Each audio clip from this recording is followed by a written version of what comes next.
If you want to get the juiciest, most flavorful tomatoes from your garden this season, knowing how to prune your plants is essential.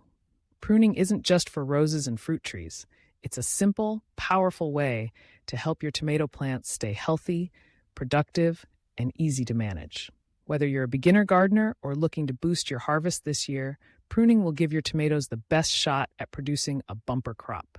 In this video, we're breaking down exactly how and when to prune your tomato plants, share easy-to-follow steps, and answer those common questions that trip up even seasoned growers.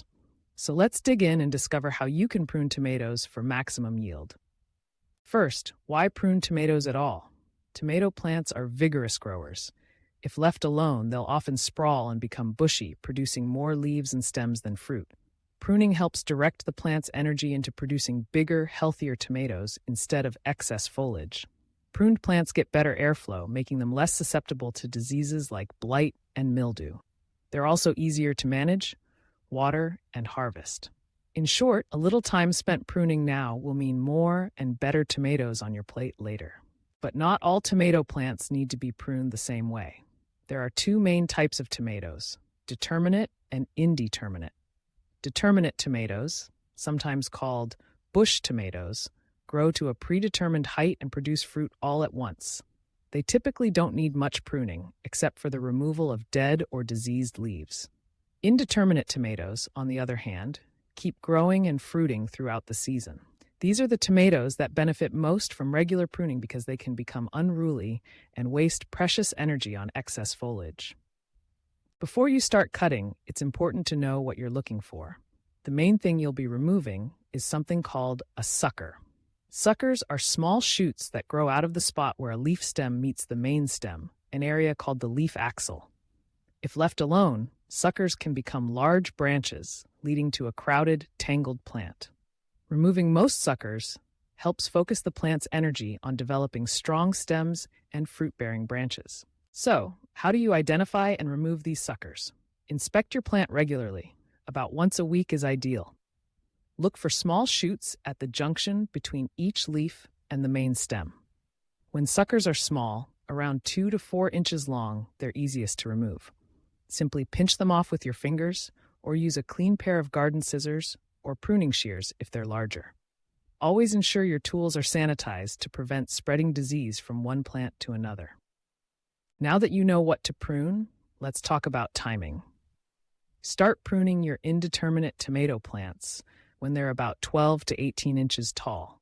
Begin by removing the lower suckers first, as these can sap the plant's strength early on. Throughout the growing season, keep checking your plants and remove any new suckers that appear. Many gardeners also remove the lower leaves up to the first flower cluster to improve airflow and reduce splashback from soil, which can help prevent disease. Some growers choose to prune their tomatoes to a single stem. This is especially popular for tomatoes grown in greenhouses or small spaces. It means removing all suckers so only the main stem grows. This method can make plants easier to support and manage, and it concentrates the plant's resources into a smaller number of large fruit clusters. Others opt for a double stem or multi-stem system, leaving 1 or 2 suckers below the first flower cluster to grow alongside the main stem. Both methods work. It's all about what fits your space and growing style. Many first-time growers worry that pruning will harm their plants or reduce their harvests. Pruning your tomato plants properly will not reduce your yield. In fact, it will improve the size and quality of each tomato, make the plants easier to support, and keep the vines healthier by allowing for better air movement. Remember, every cut you make encourages the plant to direct its energy into the main stems and fruit rather than unwanted growth. Don't forget to stake or cage your plants after you prune. Tomato plants, especially indeterminate varieties, need support as they grow. Use stakes, cages, or trellises to keep the stems upright. This makes harvesting easier and further improves airflow around the plants, reducing the risk of disease. Let's quickly recap the main steps for effective tomato pruning. 1. Identify whether your tomato plant is determinate or indeterminate. Only prune indeterminate varieties heavily. 2. Start pruning when the plants are about a foot tall. Remove the lower suckers first. 3. Continue checking and pruning weekly throughout the growing season. 4.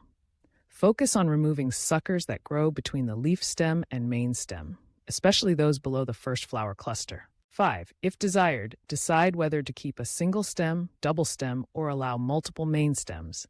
It's up to you and your garden's space. 6. Remove any yellowing or diseased leaves as you see them, especially those near the bottom of the plant. 7. Always use clean hands or tools to avoid the spread of diseases. 8. Stake, cage, or trellis your tomato plants for support immediately after pruning. Now, let's tackle a few frequent questions. Should you prune determinate tomatoes? Generally, no. Determinate tomatoes are bred to produce fruit all at once on a compact plant. Pruning can reduce the total number of tomatoes. For determinate types, just remove dead or diseased leaves. It's that simple. Can you over-prune a tomato plant? Yes. If you remove too much foliage, the plant can become stressed, sunburned, or unable to support healthy fruit. Always leave enough leaves to provide some shade for ripening tomatoes and to produce the energy needed for fruit development. What about topping tomato plants? Later in the season, when you want your plant to focus on ripening existing fruit rather than growing taller, you can cut off the growing tip. This is called topping. It helps stop upward growth and signals the plant to put its resources into maturing the fruits already on the vine.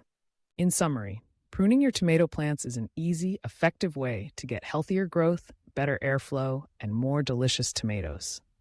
By removing the right suckers and managing your plants week by week, you'll enjoy a more manageable garden and a higher quality harvest. Don't forget to check back regularly, remove unhealthy leaves, and provide sturdy support as your tomatoes grow. With these practical tips, you'll be on your way to delicious, homegrown tomatoes all season long. Thanks for joining us today. Happy gardening, and may your tomato harvest be the best yet.